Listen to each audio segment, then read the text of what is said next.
Hello, everyone. This is Coach Steve Chiama with Action Coach, and we have with us today Matt Guastaferro of HUGO Creative with us. And we're going to have a conversation about his business and some of the ideas that he has brought into the industry. Welcome, Matt. Thanks for having me, Steve. It's good to be here. Awesome. Matt, tell me a little bit about your business and what makes it different. So I run a creative agency in the DC area. We're small, nimble, quick, really powerful. And, we work with anything from nonprofits to TV stations and everything in between. And we help companies and brands tell their stories, whether that's, that's the really nutshell version of it, but it is about trying to help a company figure out what they need to say and then push them past that. It's like, so we get it. Have you thought about X? Have you thought about Y? And there's a lot of fun in that for us. We really thrive off of that idea of creating something out of nothing. And so that's kind of where we get our energy. Is there a common thread of where most of your work is, whether it's the marketing for new business or doing work within their organization, the people within the organization or their customers? Is there a particular common thread there, or can it be across the board? It can be across the board. It really can. That's the beauty of it, I think. Being able to help creatively, it doesn't matter where you're really going with it. If you're doing something internally, you still got to be able to have that uniqueness. You're going externally, you still be able to have that uniqueness. So that's what I really love about what we do. It doesn't really matter where you need to put it.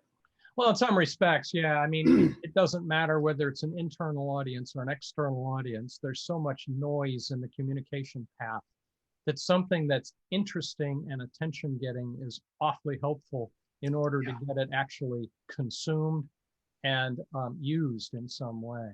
Yeah, exactly. Are there any particular examples you can share with us where it's been really a fun project, but an impactful project?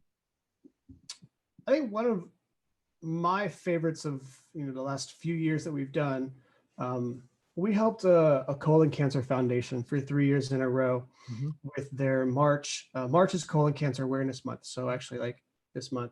So we helped them brand that, market it, and sort of get it out to the public for 3 years in a row, and that was really awesome. To be able to wrap your head around, well, how do I make colon cancer something that people want to talk about? Because most of us don't like talking about that part of our body. And then how can we make it so that it's lighthearted, it still hits the point, this is a deadly disease, but and then encourage people to get tested, get the colonoscopy.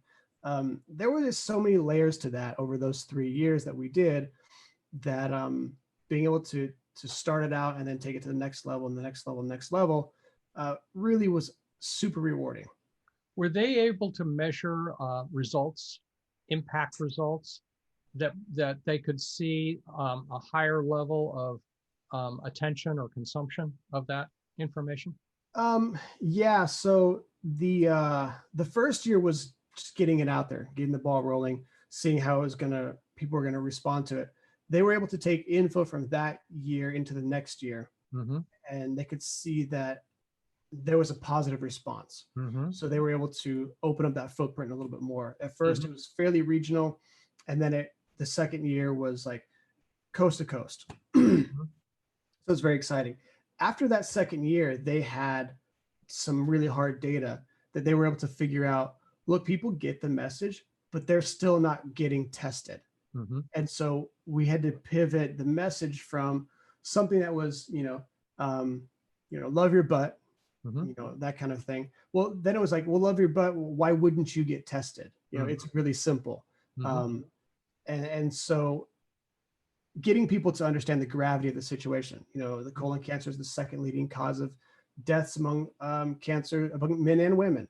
Mm-hmm. And so like kind of leading with that, but then how do you make that lighthearted enough Mm-hmm. to where people aren't scared by it? Mm-hmm. But they also see the gravity of it. Mm-hmm. That was a big, couple steps for us to figure out Mm-hmm. based on the data that they had Mm-hmm. from one year to the next. Awesome. Awesome. Yeah. Now that's going to get into a question we talked about. You call yourself chief what? Chief Mischief Maker. Yeah. Okay. Yeah. And why that? So Hugo, we've decided that Hugo needs to take on the personality of its people. Mm-hmm. And we really do have a lot of fun. I remember one day in the office, we had a bunch of leftover the water bottles, the big water bottles. Well, we set them up as like bowling pins, and we shot ourselves down the hallway in these rolling chairs to do bowling. Like was just a little bit of like how we like to play in the office, and that spills over into our work. That was what I was looking for. Exactly. Because this matters with a message like colon cancer. This matters. This kind of it does outside of the box thinking. And it also was like when I was before I helped launch Hugo, I was kind of like my boss at the time at CNN would give us the thing, and I would say, hey, can we do X? Can we do Y? He's like, well, and my question was, well, why not? Mm-hmm. Why? Like, so it sort of became this like, how far can I push something? Mm-hmm. How far can I like get them to say yes to this, or give us a legit reason why we can't? And then with that was always a little bit of a twinkle in the eye. Mm-hmm. And so that's sort of where the mischief came from and the playfulness came from, but also like, we're going to push that envelope. We want to push the envelope. We want to be mischievous. We want to be that little brother who's like always pushing big brother, big sister, whatever it is, just because they can, and it kind of gets them excited. So that's where that all came from. Awesome. And we've allowed that to kind of spill over into our own personal branding for the company. Okay. Let's go a little bit deeper into how that has helped you carry messages for your customers.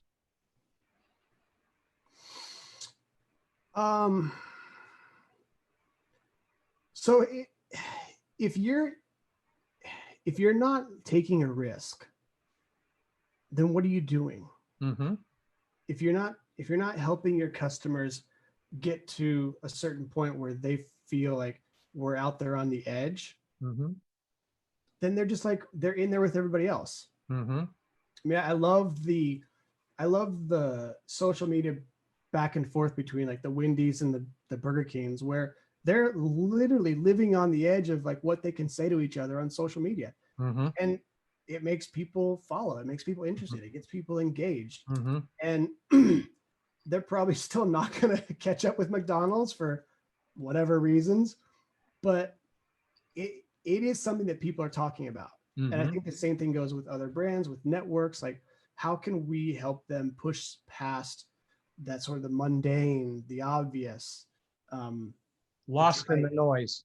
Yeah, because there is so much noise. You can't do anything now without picking up your phone and seeing, messages on messages on messages, or this notification. So that you have to figure out how to stand out. Yeah. You got 10 seconds to do it. Yeah. Awesome. That's cool. That really is cool. Do you have an example you can share where you've done that? Actually, I honestly, like, I'm going to keep using this one because we've started it, is the colon cancer one. It was, that first year was, love your butt. And it was like, well, can we say butt? Well, yeah, you can, but are you, in what context? And we're a nonprofit, and, we need to also be, a little safe. Well, but we need to not be safe anymore. So we're going to say love your butt.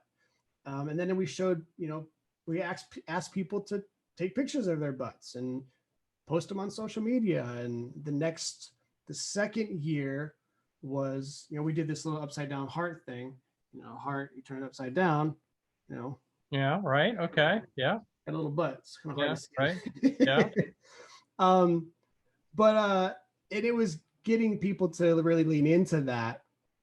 And then the next year, the second year we did it, we actually took pictures of people's butts from all walks of life. And those were the ads. They had, we had a butt in a Speedo in Hollywood, which was really awesome. And, because this is important. This is something we need to grab your attention with. Everything was tasteful. Nothing was scandalous, but it still was like, there are butts on your screen. There's a butt on your bus in front of you. There's a butt on the metro next to you. Like, whoa, Yeah.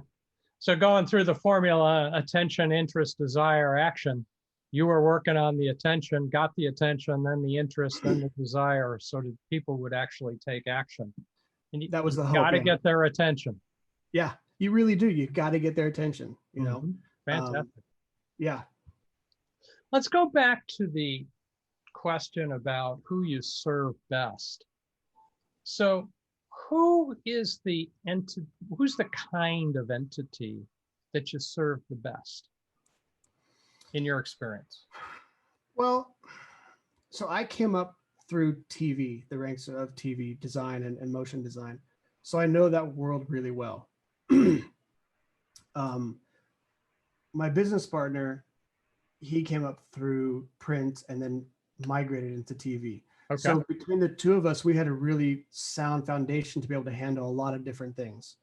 In the last probably 5 or 6 years, we've been able to really understand that, yes, we do well in TV. Yes, we do well in broadcast and motion design, but we also do well just overall creatively, being able to help a brand answer the question of what are we trying to solve?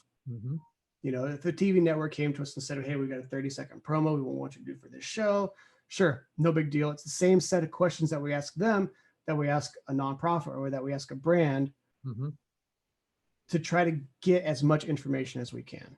Okay. All right. So I think it's an easy place for us to go with the TV and the broadcasting. But I think our work kind of speaks for itself. That's diverse enough where somebody could look at it and be like, oh yeah, they can play with us too, and let's see what they have cooking. Is Joe the plumber a candidate? Yeah, actually. Yeah. We remember what it's like. Like I said, when I started, we're small. We've been small for a while. We remain small. We like it. So we don't really forget what it's like to be small. And I think that when somebody comes in and they are, the Joe the plumbers, like, hey, we need to do this. And so it is a conversation, same kind of conversation. What are you trying to accomplish? Why are you trying to accomplish it? What do you think you need to do? And then let us tell you what you probably need to accomplish X, Y, and Z. Okay. And we try to do that with a sense of humility, because it can be really, really rude to be like, yeah, we get it. Just listen to us. And that's not the take at all. Rude's one way to put it. Yeah, it is. It is terribly rude. But it is sort of being able to look at it through a different lens. There's a reason why, like, brands and creative agencies, like, we have a really hard time branding ourselves or writing our own copy or like coming up with our own logo, because you get too close to it. Yeah. And frankly, we suck at it when it's for yourself. Yeah. So, but is logo really, everybody runs around saying logo brand, logo brand, logo brand. Right. That's not brand. No, it's not. Come on, let's be real. It's not. But when it comes to, like you said, the Joe the plumber, it is helping them sort of see it through a different lens of let's step out of your own shoes, because sometimes you're too close to it. But short answer is yes. Like, we love to work with the small shops, the small brands, the up and comers. They're a lot of fun. Thinking about the small guys, if they were to talk to you, what kind of questions should they ask you, and what kind of expectations should they have in working with you to get their marketing message out? Now, I know that's a big question. So I think that what kind of questions they should ask us. I think a big one is earning trust. Mhm. And you can't just come out of the gate and say, "Can I trust you?" Because the answer is Good way to put it. obviously Yeah. yes, you can. But it's asking those kinds of questions that you can decide if this company is trustworthy. Mhm. Do they get me? Do they Mhm. understand the core of my business and why I exist? Yeah. And if we can't do that, then Joe needs to go somewhere else because I wouldn't trust us. Mhm. So that's a Mhm. really big one, is how do you define trust, whether you are ABC or whether you are Joe the plumber? Yeah. Because at Yeah. the end of the day, it's all true. Yeah. Um, Well, and then there's the results later. and then there's the results. Yeah. Mhm. So that's the first part. What was the second part of that question? I was kind of asking what questions he should ask and what expectations should he have, and that might be a little bit of a process question in this context. It is a process question, but I think the expectation is you should expect honesty. Mm-hmm. Very simple. You should Mm-hmm. expect Good. honest truth. You should expect us to do our due diligence to understand what it is that you're trying to do, who Mm-hmm. you want to be in whatever market you're trying to exist in. Mm-hmm. If we're not going to do that for you, then we're not doing our job. Awesome. Awesome. Awesome. It's really that simple. Yeah, it really is. Yeah. That's the real underlying principle to everything we do is right there. Then after that, we can talk about, gee, what was it you were trying to get?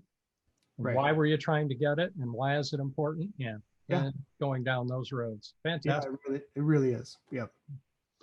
What's next for HUGO Creative? Well, we just unveiled a really cool, what we're calling an anthem, Mhm. that we worked on for a decent amount of time, a lot of Mhm.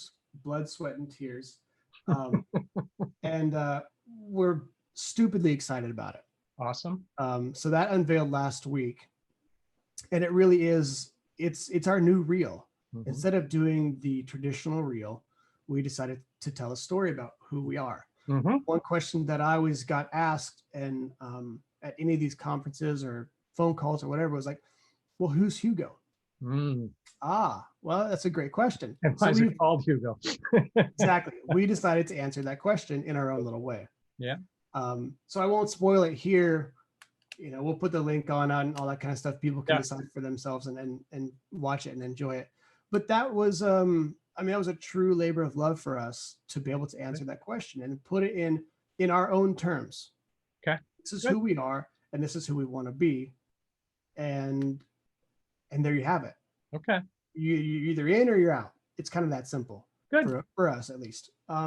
So I think what's next is taking that and just moving forward on it, Okay. expanding upon it. Forward towards where?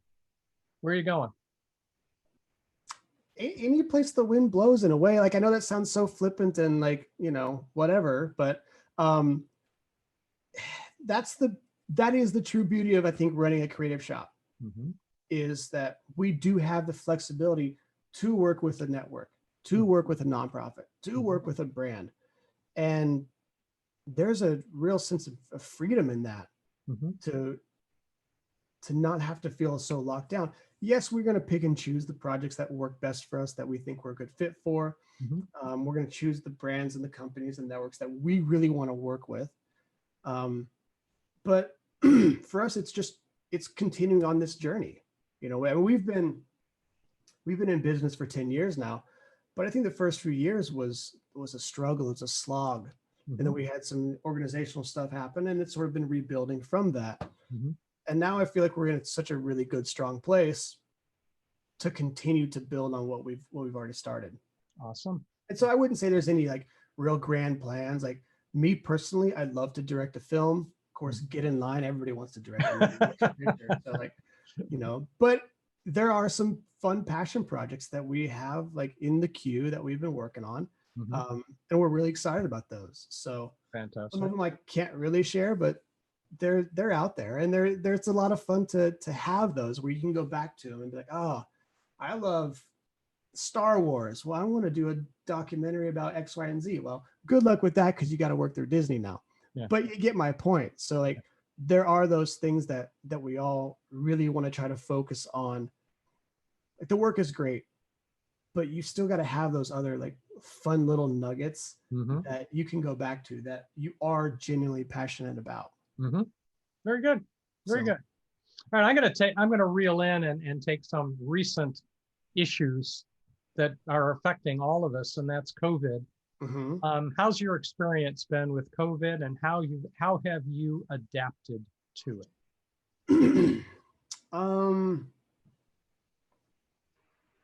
I mean, here you go. I'm at home, so we were able to adapt fairly well. So all of our projects, all of our work, all of our files, everything exists on the cloud. So we had made that move pre-COVID. So for us, it was literally like, take your computer home, take your computer home, take your computer home, and plug into the internet and get set up. And we lost 1 day maybe. Oh, good. Where it was really just about like, take your workstation home and get set up. So that's what we did. Are you ever going back to an office? I hope so. I want to. So there's something beautiful about being able to stand over the shoulder of a designer, of an animator, an editor, and be able to work collaboratively about what we're all seeing in real time. We can do Zoom and this is great, but it's still difficult to get out a pen and paper and draw and be like, there you go, or whatever it is. It just doesn't work the same. The energy level is different. The creativity sparks are different. Yeah, the cues. Yeah, so will we be in the office 5 days a week? Who knows? But I know at some point we will be back in the office. We will be back in person, because I think collaboration in person is really important. Good. Okay. Do you have a studio? Is there a studio involved, or is it really just offices and cubicles? No, we have a studio. Yeah. Okay. Our spot is downtown on K Street right now. Okay. And funny enough, we're actually working on trying to get out from underneath it. Details. Yeah, I'm like, whatever. But yeah.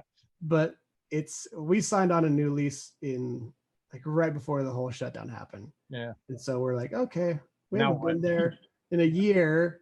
Yeah, let's try to figure out a way to get out from underneath it, and then sort of reset and see what happens in the next 6 to 8 months. Where's most of your local team? Are they scattered around the DMV area, or are they mostly in one region that it would make sense to? In DMV area. Yeah. Okay. We've got a really nice army that is scattered around the nation. From Savannah to LA to Chicago. Yeah. But that's a good point. Is how many talents are you able to draw from? It's endless. It really is. I mean, we developed a really great relationship with a web design company that's based in Australia. Got another web design company that's local. So I don't know that it matters so much where you are anymore. That's why I asked that question. Yeah. Yeah, I think from the day to day,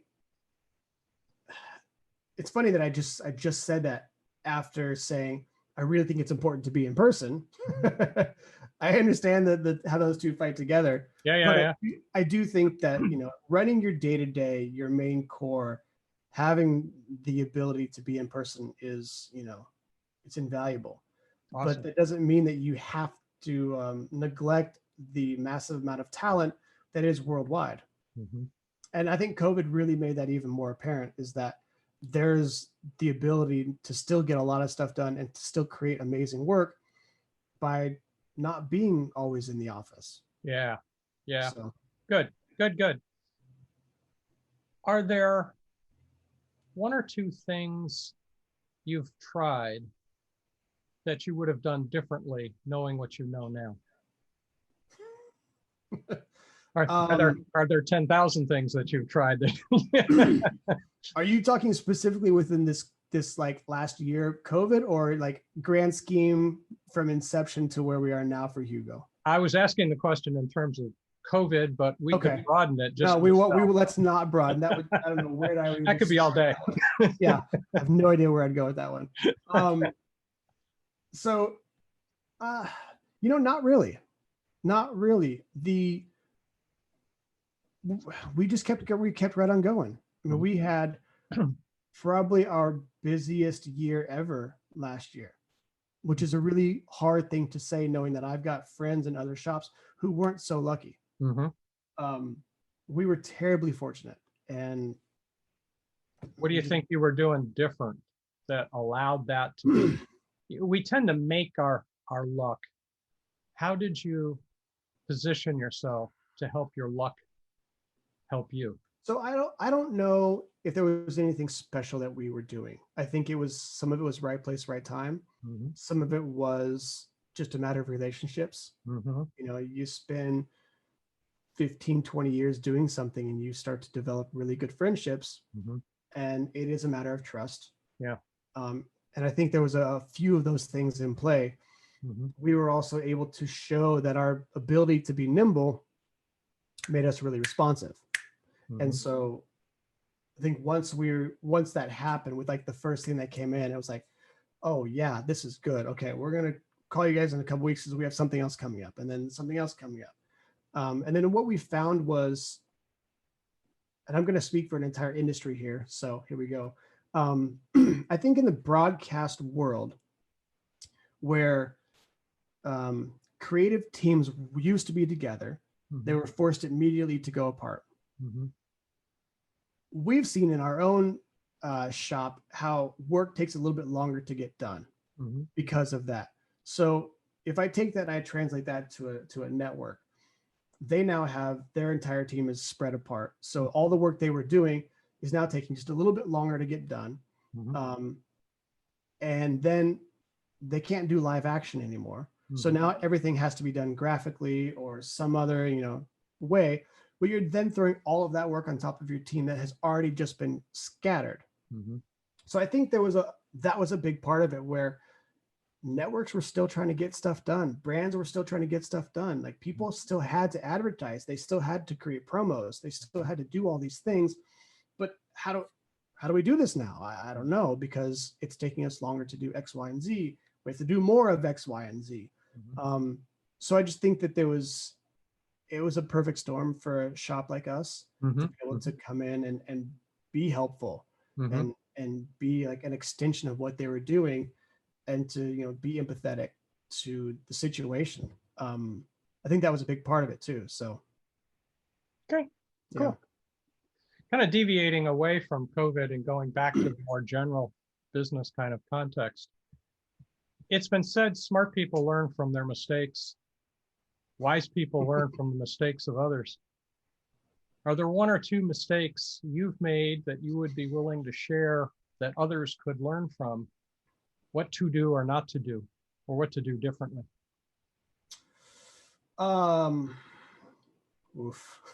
Yeah.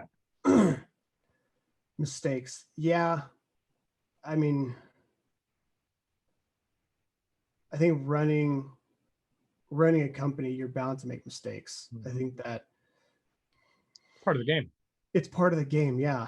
I think it matters who you align yourself with, who you build your team with,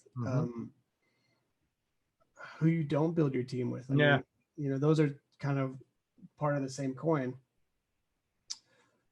I don't know that there's any one specific thing that I could point to. Some of it is just learning on the fly. Yeah. If I was to go back and do it again, I probably would. Our first office space, we ended up paying it way more then, but we liked the convenience of it. I would have stopped that way sooner.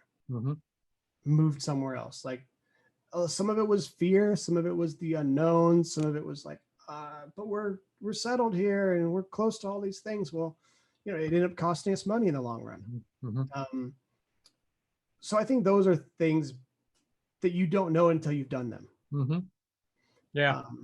So that, I think would be an example right off the bat.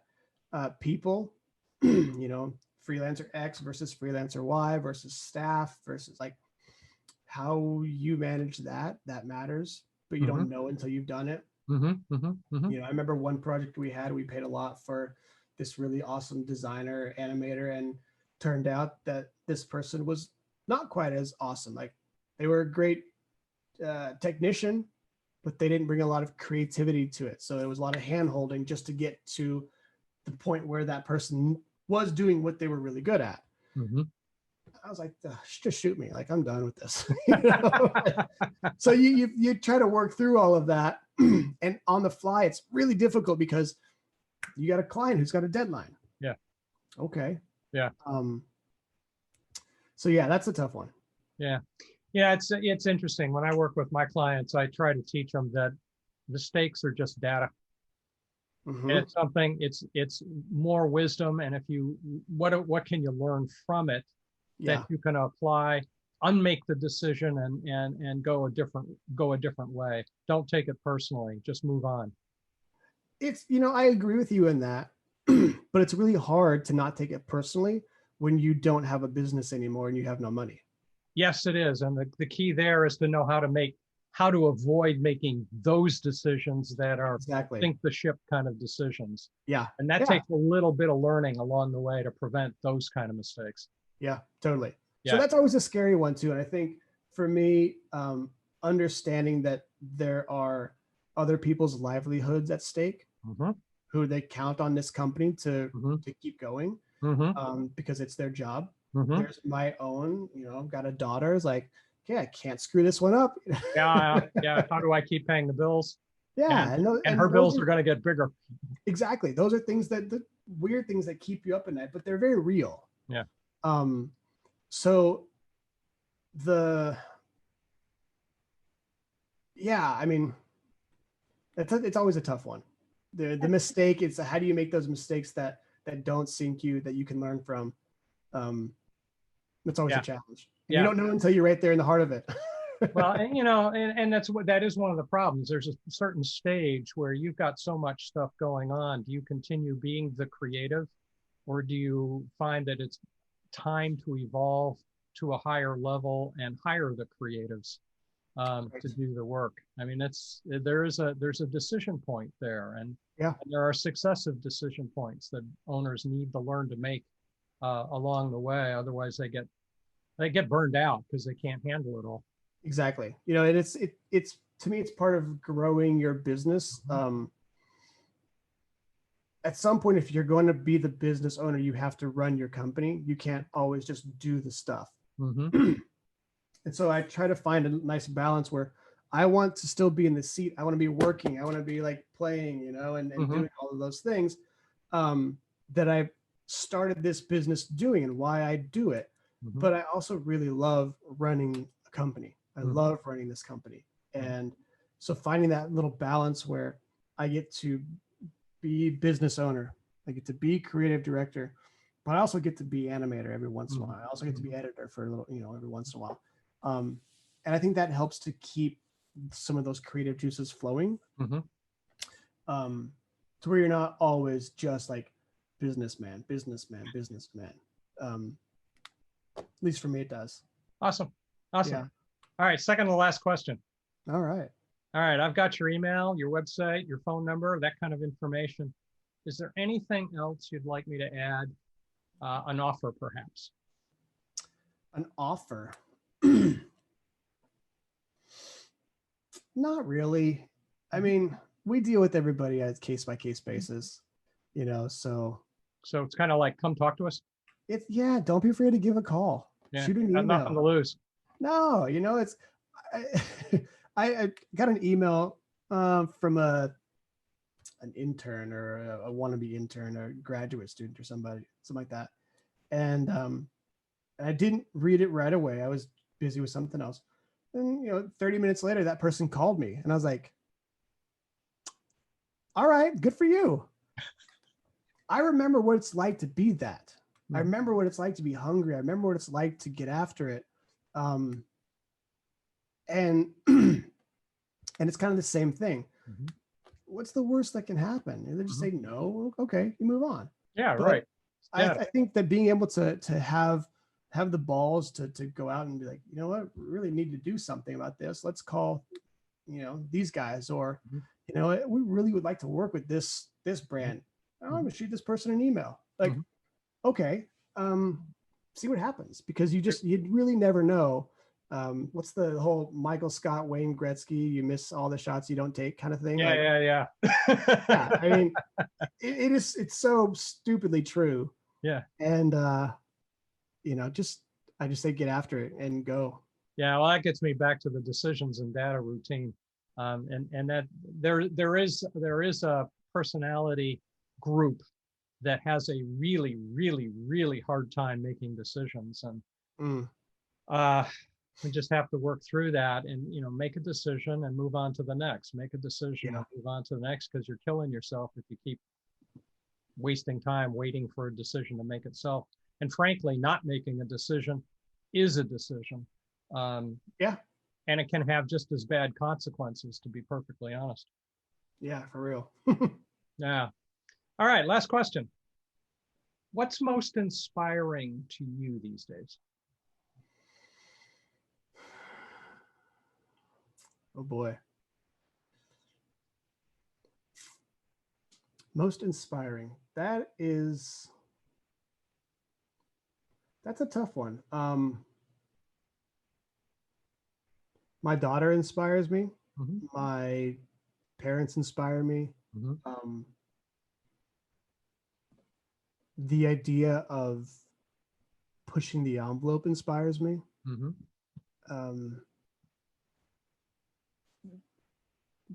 Professionally, in that way. Personally, I don't know if inspire is a good word, or motivates maybe a better word for it, is to be somebody that people can count on, Mm-hmm. to be somebody that people, that they know that they can go to. Mm-hmm. And I think if I'm doing that, the golden rule, if I'm doing that, that's going to spill over into my business, Mm-hmm. and it's going to spill over into how I treat people that work for me. Mm-hmm. It's going to spill over into the clients that we deal with.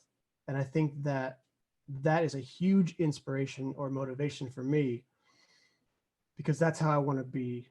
That's how I want to be known. That's the kind of company that I want to be known as. Mm-hmm. And so I think that's probably a really big piece of inspiration. Awesome. Yeah. Awesome. Very good. Well, Yeah. thank you. You got it. This has been Matt Guastaferro of HUGO Creative. Thank you very much, Matt. Thanks, Steve. Appreciate it.